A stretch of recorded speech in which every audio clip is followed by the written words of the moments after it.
માંડવી નજીક પડેલા નહેરનું ગાબડું સમારકામ પૂર્ણ થતા ઝુકાઈ નહેર વિભાગ દ્વારા ટેસ્ટિંગ લેવલમાં 900 ક્યુસેક પાણી જથ્થો સફળતાપૂર્વક અંકલેશ્વર હાંસોટ સુધી પહોંચ્યા હતા.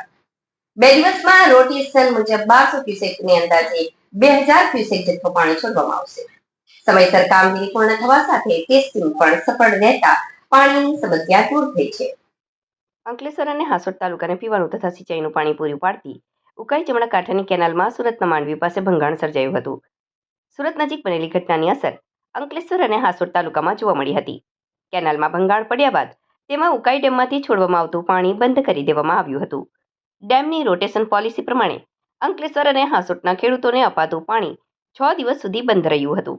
પરંતુ હવે માંડવી નજીક નહેરનું સમારકામ પૂર્ણ થતાં પુનઃ પાણી આપવાનું શરૂ કરવામાં આવ્યું છે.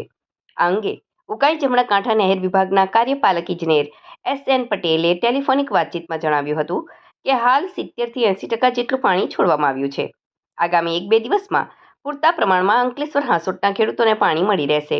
આકરી ગરમીને ધ્યાને લઈ પાણીની જરૂરિયાતને જોતા ખેડૂતોને પાણીની અછત ન રહે એ માટે ધ્યાન રાખવામાં આવી રહ્યું છે. અત્રે ઉલ્લેખનીય છે કે થોડા દિવસો પહેલા અંકલેશ્વર પાસેની ઉકાઈ જમણા કાંઠાની કેનાલમાં બાકરોલ ગામ પાસે કેમિકલ માફિયા દૂષિત પાણી ઠાલવી દેતા 3 દિવસ સુધી કેનાલ બંધ રહી હતી અને હવે ફરી 6 દિવસ કેનાલ બંધ રહેતા વિકટ પરિસ્થિતિ સર્જાઈ છે.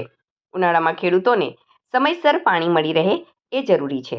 ઉકાઈ જમણા કાંઠા વિભાગ દ્વારા પ્રથમ 450 ક્યુસેક, ત્યારબાદ 450 ક્યુસેક મળી 900 ક્યુસેક પાણી છોડવામાં આવ્યું હતું, જે સફળતાપૂર્વક અંકલેશ્વર હાંસોટ સુધી પહોંચતા હવે રાબેતા મુજબ 1200 ક્યુસેકથી શરૂ કરી તબક્કાવાર 2000 ક્યુસેક સુધી પાણી જથ્થો છોડવામાં આવશે.